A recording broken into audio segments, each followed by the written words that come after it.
ایمان اور اعمال۔ انجیل کو سمجھنے اور پیش کرنے کے لیے ہمیں نجات کے تحفے اور وفادار خدمت کے انعامات میں فرق رکھنا چاہیے۔ میں ہوں مشل۔ ہم نے پچھلے اصول میں ایک نوجوان کی مثال میں اس کو مد نظر رکھتے ہوئے ایک بہت ہی خاص اصول پر غور کیا، کیونکہ اس میں یوں معلوم ہوتا ہے کہ یسوع اعمال کے وسیلہ سے نجات کی تعلیم دے رہا ہے۔ وہ یقینی طور پر نہیں ہے، کیونکہ جو کچھ اس نے سکھایا وہ سب اس کے متصادم ہے کہ کیوں وہ آیا، اور یقیناً بائبل میں بھی یہ ہے، حتیٰ کہ ابراہیم نے بھی ایمان سے نجات حاصل کی، نہ کہ کاموں سے، اور اس بات کو پورے کلام مقدس میں بارہا پیش کیا گیا ہے۔ آئیں پچھلے تجربہ پر ایک نظر ڈالتے ہیں۔ اس نوجوان حکمران کا واقعہ مختصر پیش کرتے ہیں۔ یسوع اس نوجوان کو آزما رہا تھا، وہ اس کے دل پر نظر کر رہا تھا، وہ یہ جانتا تھا کہ اس کا دل کس چیز میں لگا ہے، اور یہ نوجوان آزمائش پر پورا نہ اترا اور چل دیا۔ اگرچہ اس نے بہت سے سوال پوچھے تو بھی وہ نہ ٹھہرا۔ اب اس حوالے میں ایک بہت خاص بات یہ تھی کہ کیا رسول بھی یہ بات سن رہے تھے؟ انہوں نے یہ کلام سنا، انہوں نے پورا کلام سنا۔ ان میں سے بہت سادہ کلام ہے جو خدا نے عموماً لوگوں کو سنایا۔ انہوں نے تب بھی سنا جب اس نے ہجوم سے کلام کیا۔ انہوں نے تنہائی میں بھی اس سے گفتگو کی، اور یہاں ایک خاص تنہائی والا جو مکالمہ ہے وہ اس نوجوان کے ساتھ ہے۔ ہم اس کے متعلق تب دیکھتے ہیں جب پطرس نے اس سے سوال کیا۔ متی 19 باب اس کی 27 آیت میں اس پر پطرس نے جواب میں اس سے کہا، دیکھ، ہم تو سب کچھ چھوڑ کر تیرے پیچھے ہو لیے ہیں، بس ہم کو کیا ملے گا؟ اب اس کا تعلق نوجوان کے سوال کے ساتھ دیکھیں۔ یسوع نے نوجوان لڑکے سے کہا، جا، جو کچھ تیرا ہے بیچ اور آ کر میرے پیچھے ہو لے۔ اور اس کو پطرس بھی سن رہا تھا اور کہا، یسوع، میں، یعقوب اور یوحنا بھی اپنا ماہی گیری کا کاروبار چھوڑ کر آئے ہیں۔ متی مصول لینے کا کام چھوڑ کر آیا ہے جو بہت منافع بخش تھا، اور اس کے لیے مجھے کیا ملے گا؟ اب یہ آپ کو بتاتا ہے کہ اس لمحے اس کا دل کہاں تھا اور اس کی روحانی پختگی کہاں تھی، اگرچہ وہ ایک رسول اور یسوع کا پیروکار تھا۔ لیکن میرے خیال میں دوسری وجہ اس کے سوال کرنے کی تھی، وہ کافی سمجھ میں آتی ہے۔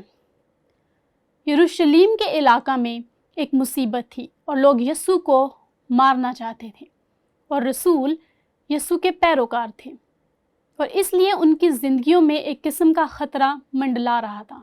اس لیے یسوع ایک بہت خاص مسئلے کو حل کر رہا ہے، اور پطرس کہتا ہے، واہ انتظار، ہم نے تیرے لیے سب کچھ چھوڑ دیا، اس کے بدلے ہمیں کیا ملے گا؟ اور مجھے نجات دہندہ کے جواب سے بہت محبت ہے کہ منصوبہ ابھی مستقبل میں ہے۔ یسوع نے ان سے کہا، غور کریں۔ یسوع ان میں سے ہر ایک سے واقف تھا جو ایسے سوال پوچھ رہے تھے۔ پطرس بس ترجمان کے طور پر تھا، شاید یسوع کی تعلیم سننے کے بعد وہ اپنے آپ کو درست کرے اور کہتے، تم جانتے ہو کہ دنیا تمہارے بارے میں کیا بات کرتی ہے، اور آپ جانتے ہیں کہ یعقوب اور یوحنا نے اپنی تنقید کی، اور پطرس نے کہا، ہاں، میں ہر چیز چھوڑ کر آیا ہوں اور اس لیے مجھے اس سے سوال پوچھنا ہے۔ اور یسوع اگرچہ یہ جانتا ہے کہ وہ اس سارے گروہ کی عکاسی کر رہے ہیں، کیونکہ وہ ان سے کہتا ہے، میں تم سب سے سچ کہتا ہوں۔ کب یہ ہوگا؟ سب چیزوں کی نئی پیدائش۔ خیر، یسوع آگے جا کر اس سے سوال کا جواب دیتا ہے، جب ابن آدم نئی پیدائش میں اپنے جلال کے تخت پر بیٹھے گا۔ یہ کب ہوگا؟ یہ تب ہوگا جب یسوع مسیح واپس آئے گا اور یروشلم میں تخت نشین ہوگا۔ میرا ایمان ہے کہ یسوع مسیح کی 1000 سالہ بادشاہت ہوگی۔ ہم اسے 1000 سالہ بادشاہت کہتے ہیں، اور یسوع یہ بات ان افراد کو کہہ رہا ہے، میں یہ ہرگز نہیں بھولا کہ تم نے کیا کیا کیا، اور ایک دن آپ کو انعام ملے گا، اگرچہ اس انعام کی پیمائشی حالت بھی ہے، کیونکہ یسوع نے کہا، تو تم بھی जो मेरे पीछे हो लिए हो, 12 तख्तों पर बैठकर इसराइल के 12 कबीलों का इंसाफ करोगे। गौर करें कि खुदा के पास इसराइल के मुस्तकबिल का मंसूबा भी मौजूद है। अगरचे हम मसीह की कलीसिया का हिस्सा हैं, खुदा अपने वादों को बहाल करने वाला है जैसे ये था। या मुझे ये कहना चाहिए कि खुदा पुराने अहदनामा में इसराइल से किए हुए तमाम वादों को पूरा करने जा रहा है, और यीशु उन लोगों को इस बात की यकीन दहानी करा रहा है कि जिस किसी ने घरों या भाइयों या बहनों या बाप या माँ या बच्चों या खेतों को मेरे नाम की खातिर छोड़ दिया है, उसको 100 गुना मिलेगा और हमेशा की ज़िंदगी का वारिस होगा।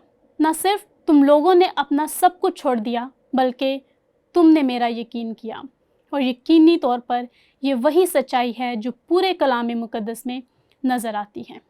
लेकिन फिर भी वो जो कुछ कहता है बहुत दिलचस्प होता है। लेकिन बहुत से अव्वल आखिर हो जाएंगे और आखिर अव्वल।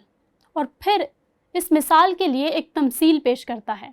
अब आपको ये बात ज़हन नशीन करनी है कि ये सब लोग अभी तक यीशु मसीह के ज़मीन पर आने के मकसद को समझने में पुख्ता ना थे, और अभी तक उससे भी ना वाकिफ़ थे कि यीशु मसीह सलीब पर जान देने को है। वो इस बात को सोच रहे हैं कि बादशाह उनको रोमी सल्तनत में भेजने को आ रहा है। लेकिन आगे चलकर यीशु ने एक मिसाल इसी ज़मरे में इस्तेमाल करते हुए कहा कि अव्वल आखिर और आखिर अव्वल हो जाएंगे, और इसलिए वो इस तमसील में कहता है, जब वो आए जो घंटा भर और दिन भर रहे तो उनको एक एक दिनार मिला। जब पहले मजदूर आए तो उन्होंने ये समझा कि उनको ज़्यादा मिलेगा, और उनको भी एक ही दिनार मिला। इससे फ़र्क नहीं पड़ता कि उन्होंने सारा दिन काम किया या आखिरी घंटा काम किया, ये इसलिए कि उन्होंने पूरी उजरत हासिल की। जब मिला तो घर के मालिक से ये कहकर शिकायत करने लगे कि इन पिछलों ने एक ही घंटा काम किया है, और तूने इनको हमारे बराबर कर दिया जिन्होंने दिन भर का बोझ उठाया और सख्त धूप सही। अब यीशु यहाँ क्या तालीम दे रहा है? वो नजात की तालीम दे रहा है। वो खुदा के खुद मुख्तार फजल को पेश कर रहा है। मत्ती 15 बाब उसकी 16 से 20 आयात में, जब मालिक ने खुद कहा, क्या मुझे रवा नहीं कि अपने माल से जो चाहूँ सो करूँ, या तू इसलिए कि मैं नेक हूँ बुरी नज़र से देखता है? इसी तरह आखिर अव्वल हो जाएंगे और अव्वल आखिर। अब अगर आप इसके बारे में जानना चाहते हैं तो सलीब पर डाकू पर नज़र डालें। उस शख्स पर गौर करें जिसको उसके साथ सलीब पर कीलों से ठोका गया। वहाँ 2 शख्स थे, एक ने तौबा की और यीशु पर ईमान लाया, और दूसरे ने उसका इनकार किया। और यीशु ने उस शख्स से क्या कहा जो उसके साथ था, शायद पूरी ज़िंदगी चोरियां करता रहा हो? उसने उससे कहा, मैं तुझसे सच कहता हूँ कि तू आज ही मेरे साथ फिरदौस में होगा।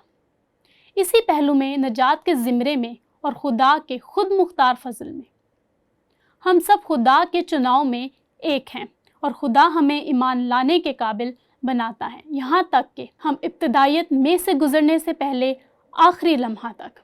और इसलिए हमें ये समझने की ज़रूरत है कि यीशु मसीह ईमान के वसीले से फजल ही से नजात की तालीम दे रहे हैं। लेकिन दूसरी तरफ एक बड़ी सच्चाई ये है कि ईमानदारों के लिए अजर मौजूद है। ये नजात का हिस्सा नहीं है, बल्कि ये हमारी वफादारी का नतीजा है, और हमें इस बड़ी सच्चाई की हकीकत को जानने की बहुत ज़रूरत है। अंजील को समझने और पेश करने के लिए हमें नजात के तोहफे और वफादार खिदमत के इनामात में फ़र्क रखना चाहिए। अब मैं वो 4 बातें आपसे बयान करूंगी जो मेरी दानिश में बहुत अहम हैं, जिसका खाका पौलुस और दूसरे रसूलों ने नए अहदनामा में पेश किया। रास्तबाजी का ताज। और ये एक ताज की तरह लगता है जो आपको नजात के अजर में जाएगा, हमारी यीशु मसीह में रास्तबाजी। लेकिन वफादार खिदमत के लिए इंसाफ के तख्त पर जब हम यीशु मसीह के तख्त के सामने खड़े होंगे, बाइबल मुकद्दस बयान करती है जिन्होंने वफादारी के साथ अपनी दौड़ मुकम्मल की, उनको रास्तबाजी का ताज मिलेगा।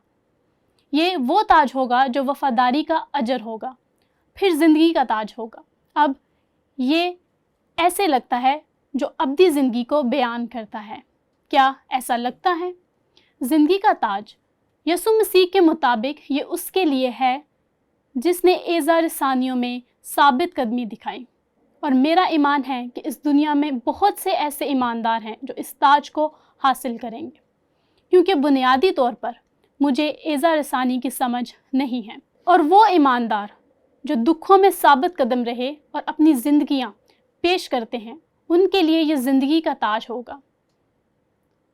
उनकी दुखों में वफादारी की बना पर उस वक्त ये ताज दिया जाएगा। फिर तीसरा अजर, खुशी का ताज। और खुशी का ताज हकीकत में वो है जो आप थेसलनीकियों और फिलिपियों के ख़त में पढ़ते हैं, और ये हमारी यीशु मसीह के इरशाद आज़म की तकमील में हमारी शमूलियत को पेश करता है। चाहे ये दुआ या अमदाद की सूरत में हो, ये सिर्फ खुदा ही जानता है, और उसके पास हमारी वफादारी का रिकॉर्ड मौजूद होता है। जहाँ हम यीशु मसीह के इरशाद आज़म की तकमील में दूसरों की मदद में शामिल होते हैं, और ये खिदमत में वफादारी के लिए अजर होगा, जैसे खुशी का ताज कहा गया है। फिर चौथा अजर, जलाल का ताज।